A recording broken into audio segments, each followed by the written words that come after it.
Lo primero que quiero decir es que cuando hablemos de mindfulness no estamos hablando de una técnica, estamos hablando de una forma de vivir. Es que es diferente. Porque si realmente lo llevamos a una simple técnica, uno dice, bueno, pues hago esto y ya en mi vida funciona. No, es una forma de vivir. Y por eso hay que explicarlo, porque si fuera una simple técnica, en 3 minutos, en 4 minutos explico lo que hay que hacer, la gente dice, ya está, pum. Pero no te funciona en la vida. Entonces hay que abrir la perspectiva, hay que abrir la mirada y entender que estamos hablando de una forma de vivir perfectamente compatible con un montón de cosas y sobre todo que busca, y yo como médico para mí esto es una cosa trascendental, favorecer la salud, la energía y la vitalidad. Mindfulness en realidad es algo muy muy antiguo, tiene unos 5.000 años de antigüedad. Mindfulness quiere decir, la traducción sería la mente plena, en realidad lo que quiere decir es la mente aquietada. Nosotros estamos todos muy familiarizados con todo lo que es el diálogo interno, cuando uno piensa, cuando uno se enfada, lo que siente, lo que deja de sentir, lo que le gustaría, lo que no le gustaría, etcétera. Estamos muy familiarizados con eso. Y la meditación lo que pretende, o lo que busca, lo que invita es a familiarizarnos con algo radicalmente distinto. Vamos a ver. Cuando una persona está llena de ansiedad o está llena de preocupación o sencillamente vive en un entorno como el que vivimos, un entorno con un gran componente de incertidumbre, de ambigüedad, etcétera, etcétera, su cabeza se pone como una olla a presión, ¿vale? Y muchas veces se intenta resolver esto de distintas maneras, a veces evadiéndose, pues yéndose a ver una película divertida o jugando a las cartas o tomando algo con los amigos. Intenta uno evadirse. Esto dura un tiempo, pero no dura más. Es decir, de alguna manera aminora el problema, pero no lo resuelve. Otras veces se consigue mejorar la situación cuando le hablas con alguien de tu confianza, alguien que sabes que va a ser discreto, y tú le comentas un poco tu sentir, y en el simple hecho de comentarlo, de hablarlo, pues tú notas que estás mejor. Y esto es de las cosas que más funcionan a este nivel. Hace 5.000 años no sabemos por qué realmente, yo he estado con personas verdaderamente notables en este campo y tampoco se puede entender muy bien de qué manera llegaron a darse cuenta, a descubrir, a caer en la cuenta de que hay además otras formas de tranquilizar la mente, que no solamente sirven para que tú te encuentres mejor, sino que son capaces de ir a la raíz del problema. Es decir, si yo soy una persona, por ejemplo, que tiendo a saltar, a enfadarme ante pequeñas provocaciones, pues hay un momento en el que a lo mejor me puede aliviar, después de que he tenido un día constante de tensión, me puede aliviar ir al cine o tomarme una copa o yo qué sé, o hablar con un amigo, por supuesto. Pero no va a la raíz del problema. La raíz del problema es que hace que yo sea tan susceptible al enfado, que hace que yo sea tan susceptible a la provocación, porque tengo a veces reacciones que se me escapan, ¿no? Que yo no quisiera que estuvieran dentro de mí. Entonces esta gente se dio cuenta de que la mente llega un momento en el que se dispara y no te deja ver con claridad. Imaginemos que la solución a un problema estuviera en el fondo de un lago. Vamos a imaginar. Y que un ser humano, si mirara ese lago, en el fondo vería la solución, con lo cual sería obvio que hay una solución. Pero vamos también a imaginar que esa superficie del lago se pone en movimiento, porque hay viento, por lo que sea. ¿Verdad que no se puede ver la solución? Porque el agua que se mueve no permite ver el fondo. Todas estas metodologías que van detrás de una filosofía, lo que consiguen es entrenarte para que tú, de alguna manera, poquito a poco, porque no suele ser un proceso rápido, es un proceso progresivo, es muy bonito, es progresivo, consigas que ese agua de la superficie del lago empiece a tranquilizarse. ¿Qué ocurre? Que cuando se ha tranquilizado un cierto punto, tú ves en el fondo la solución. Cuando el ser humano consigue conectar con esa dimensión más profunda, mucho más tranquila, empieza a ver cosas, a darse cuenta de montones de soluciones que de otra manera no se estaba dando cuenta. Primero, yo creo que todo ser humano, sin excepción, aunque haya tenido una familia estupenda, aunque la hayan querido, aunque tal cual, alberga en su interior heridas emocionales. Un comentario en un momento inadecuado, en un momento de tensión, por la persona que a lo mejor le tenía el mayor cariño, pero ese día había tenido un día un día de perros, y en un momento determinado dijo, déjame en paz. La mente humana es tremendamente sensible a esto. Y se quedan cosas dentro. Y esas cosas dentro, como las olvidamos, porque ocurre muchas veces a edades tempranas, sí van operando desde el inconsciente. O sea, ¿qué ocurre? Que tú para llegar al inconsciente, pues necesitas un camino nada fácil, porque claro, con tu consciente no parece que tenga mucho sentido que llegues al inconsciente. ¿Cómo vas a llegar a aquello que no sabes ni siquiera que está ahí, no? Bueno, el mindfulness consiste en una práctica que lo que hace es que esa mente revoltosa, que esa mente que muchas veces es imposible de parar, parece imposible parar esos pensamientos que intentas cerrar los ojos y se te ocurre, bueno, ¿qué tenía que haber hecho? Pues no he hecho lo que tenía que haber hecho, ¿qué tendré que hacer mañana? Consigues pararla. O sea, la clave del mindfulness, y por eso tiene tantas ramificaciones en la vida, es que la relación que tú estableces con algo que a ti te incomoda, por ejemplo, un pensamiento que va asociado a una emoción, es radicalmente distinta a la que tú normalmente establecerías. La diferencia es cuando tú te entrenas en mindfulness, ves el pensamiento, pero lo ves como un observador, no te quedas envuelto en él, es decir, no se apropia de tu cuerpo, no se apropia de tus afectos, de tus emociones, tú lo ves. ¿Qué ocurre? Que al final te das cuenta de que tú no eres tu mente, de que tú eres mucho más que tu mente y pierde poder en todo aquello en lo que está afectando. No nos olvidemos que según estudios de la Universidad de Harvard, pionera en el mundo en este trabajo, entre el 60 y el 80% de las consultas a médicos generales tienen mucho que ver con situaciones emocionales generadas por la mente. Un minuto de ira de verdad, cuando empiezas puede dejar, esto hay sistemas para verlo que no son muy complejos. El sistema inmune, el sistema que nos protege frente a bacterias, virus, tumores, etcétera, lo puede dejar en una situación inhibida durante 6 horas. ¡Qué fuerte! Un minuto de ira. ¿Cuál es la capacidad que hay que desarrollar? Es sencilla, pero no es simple. La capacidad de abrirse a aquello que es nuevo. ¿Por qué? De forma literal vamos a entrar en un paisaje nuevo. Entonces, un paisaje nuevo no puedes ir juzgando, tienes que ir con una mentalidad científica. Cuando nosotros estudiamos algunos mecanismos por los que opera la mente, lo que es la mente limitante, entenderemos que generamos limitaciones que verdaderamente tienen un impacto a nivel físico, nos hacen enfermar, etcétera, etcétera, pero es que las vivimos como si fueran reales, igual que hace 500 años hasta que una persona decidió que había un mundo por descubrir. Lo único que estamos pidiendo es que se abran a la posibilidad de que dentro de ellos, dentro de las personas que nos están escuchando, dentro de todos nosotros, hay muchos más recursos de los que nos imaginamos. Y hay barreras que nos están limitando en la vida, que no nos están dejando ser más felices, que no nos están dejando estar más sanos, tener más energía, llevarnos mejor con los demás, pero que no sabemos que las tenemos. ¿Qué nos dice la medicina? Pues la medicina, sobre todo la Universidad de Harvard, que es la pionera en el mundo en este campo, dice que entre el 60 y el 80% de las enfermedades tienen una relación directa con no saber gestionar lo que se llaman emociones tóxicas.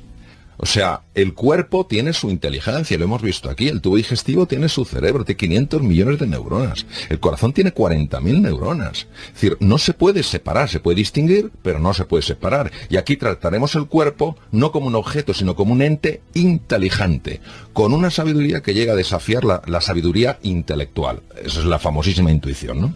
¿Qué nos dice la psicología? La psicología, que es una ciencia también a la que la humanidad debe tanto, lo que nos dice es que cuando tú tienes ciertos pensamientos, se te cruzan ciertas ideas en la cabeza, empiezas automáticamente a tener sentimientos. Una reflexión: si nuestra forma de pensar y de sentir tiene tanto impacto en la salud, tanto impacto en el cuerpo y tanto impacto en las acciones, tenemos que descubrir una nueva forma de relacionarnos con nuestros pensamientos. Entonces, práctica. La práctica es la siguiente. Durante 3 veces al día, no importa si son 2 minutos, 3 minutos, 4 minutos, quiero pedir a las personas que nos están escuchando que hagan lo siguiente. Que sencillamente observen lo que acabo de decir, observen cómo ciertos pensamientos tienen la capacidad de generar ciertos sentimientos y ciertas situaciones en el cuerpo. Solo lo observen, en lo agradable y en lo desagradable. Es decir, quiero que reconocer, quiere decir volver a conocer, cómo el pensamiento, el sentimiento y el cuerpo están ligados, porque va a ser clave en lo que haremos. Entonces, esta capacidad de observar con cierta distancia, aunque cueste, no importa si sean 2 o 3 minutos, es esencial. Recordamos primero que valoramos el silencio, porque el poder más inmenso está detrás del silencio más profundo. Es decir, nuestra mente racional no entiende el silencio, pero en el mindfulness el silencio es clave. El segundo tema es la importancia de permanecer en el presente.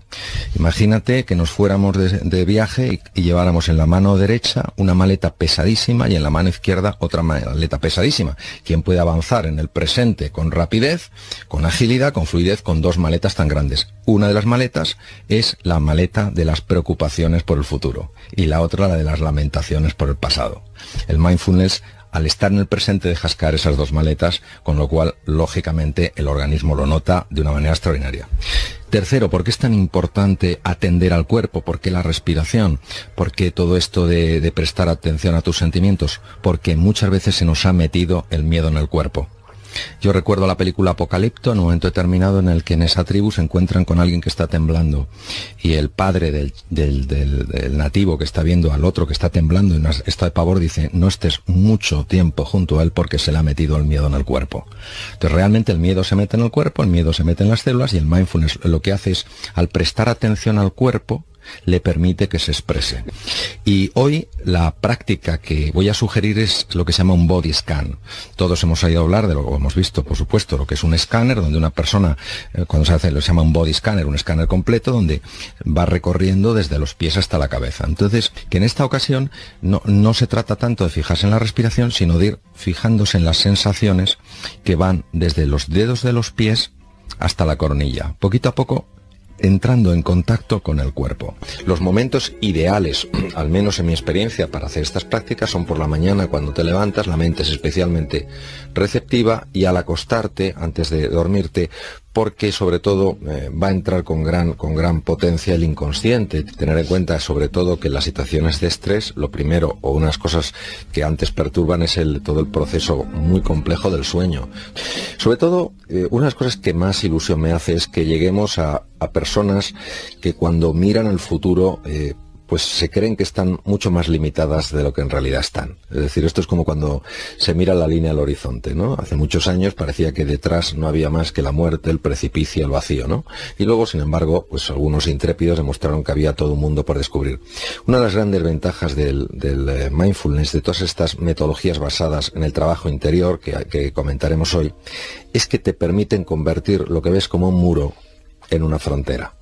Es decir, un muro es algo que ante su sola presencia ya te echas para atrás, tiras la toalla, dices: esto es imposible para mí. Es un proceso automático. Entonces, cuando tú tiras la toalla, tu cerebro también tira la toalla, sí, claro, por decirlo de una manera un poquito gráfica.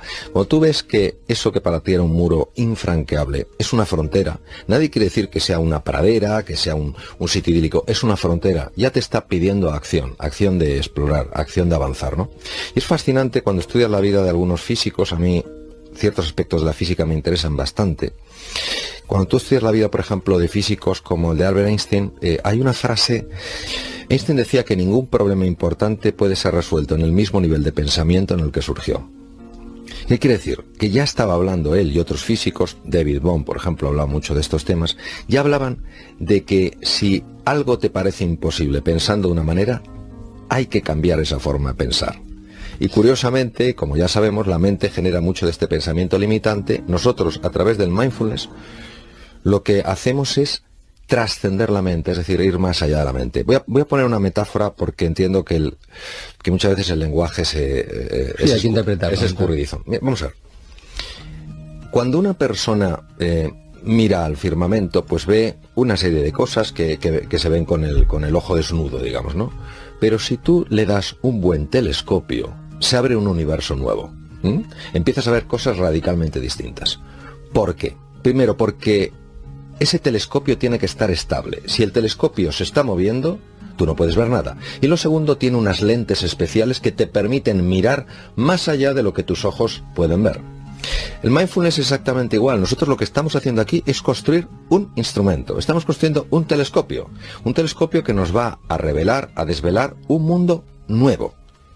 Ahora, ¿qué necesita? Pues lo mismo que el telescopio. Necesitamos capacidad de mantener estable ese telescopio, es decir, mantener estable la atención. ¿Vamos a tener pensamientos? Claro que sí, pero lo que vamos a procurar es que ese pensamiento no nos arrastre, no nos tiranice. De ahí la importancia de mantener la atención tanto en la respiración, hemos visto prácticas, como en contar el 478, como en el cuerpo cuando hablábamos del body scan.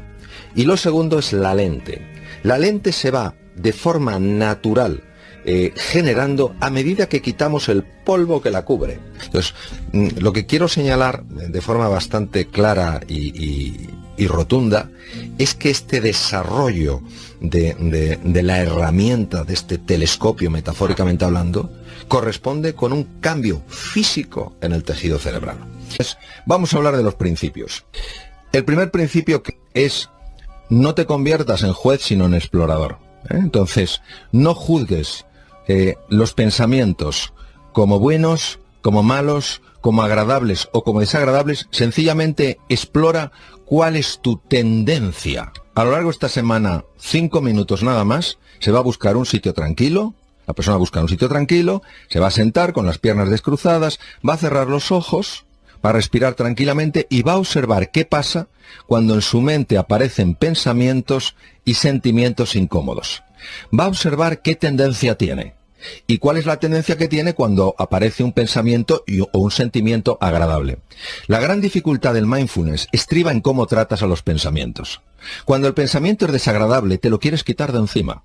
Y cuando el pensamiento y el sentimiento que traes son agradables, no quieres que se vayan. ¿Y qué es lo que hay que hacer? Este es el problema. Lo que hay que hacer es observarlo, observar esa tendencia, darte cuenta de cómo tiendes a reaccionar dependiendo del tipo de pensamiento, de nuestra tendencia a catalogar lo bueno, lo malo, lo agradable, lo desagradable. Y yo lo que pregunto es lo siguiente: ¿no ha habido cosas desagradables en nuestras vidas que gracias a que las hemos vivido hemos conseguido aprender cosas extraordinarias? ¿No ha habido momentos difíciles a los que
no hemos tenido que hacer frente, no hemos tenido más remedio que hacer frente, y por haberles hecho frente hemos conseguido descubrir cosas nuevas?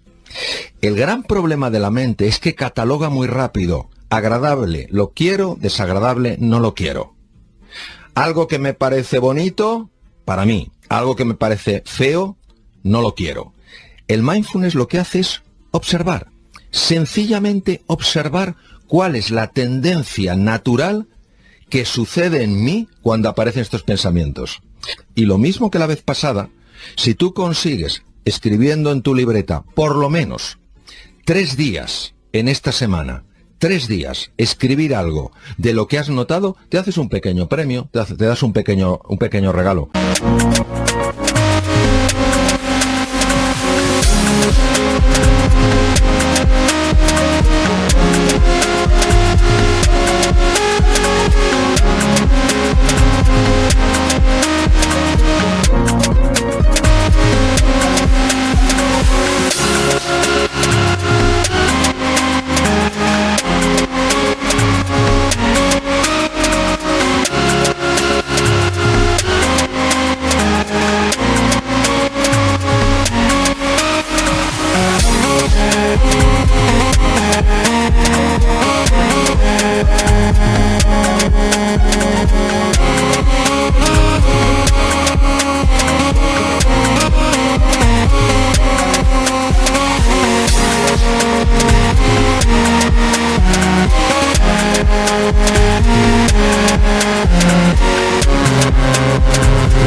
Este proceso, Juan Luis, tiene que ser progresivo por una razón. Porque es tan contraintuitivo que si no lo haces progresivo resulta absurdo. Desde el punto de vista científico, ¿qué ocurre? Que cuando tú empiezas a observar las cosas en lugar de juzgarlas, una parte del cerebro que se llama el sistema reticular empieza a permitirte ver cosas que normalmente no veías. Tú imagínate lo que sería que vas por la calle, lo que sería ir por la calle y que una persona te haga un comentario incómodo, y no es que pases del comentario, pero que no tengas que despreciar a esa persona, que no tengas que contraatacar, que no tengas que posicionarte y que observes que eso es una cosa que se desvanece dentro de ti, que sigues manteniendo el respeto a esa persona, que le puedes hablar con firmeza y a la vez con educación. Entonces nosotros en el Mindfulness lo que queremos es un equilibrio que nos ayude a dar la mejor respuesta para cualquier situación en la que nos encontremos. Pero al ser algo tan contraintuitivo, tan contrario a nuestra forma habitual de pensar, es por lo que tenemos que ir poquito a poco, ir observando, ir descubriendo, pues eso, cómo el pensamiento va enlazado a un sentimiento, a una reacción corporal, cómo ante determinados pensamientos y sentimientos tendemos a rechazarlos, cómo otros tendemos a pegarnos a ellos, y esta observación es lo único que buscamos. Cuando se practica a lo largo de 2 meses una serie de minutos en Mindfulness, se puede documentar con técnicas de neuroimagen cambios estructurales profundísimos en el cerebro. Cambios que implican una mayor capacidad de aprendizaje, un mejor uso de la inteligencia, un mayor equilibrio emocional, una mejor memoria y, por ejemplo, una potenciación del sistema inmune.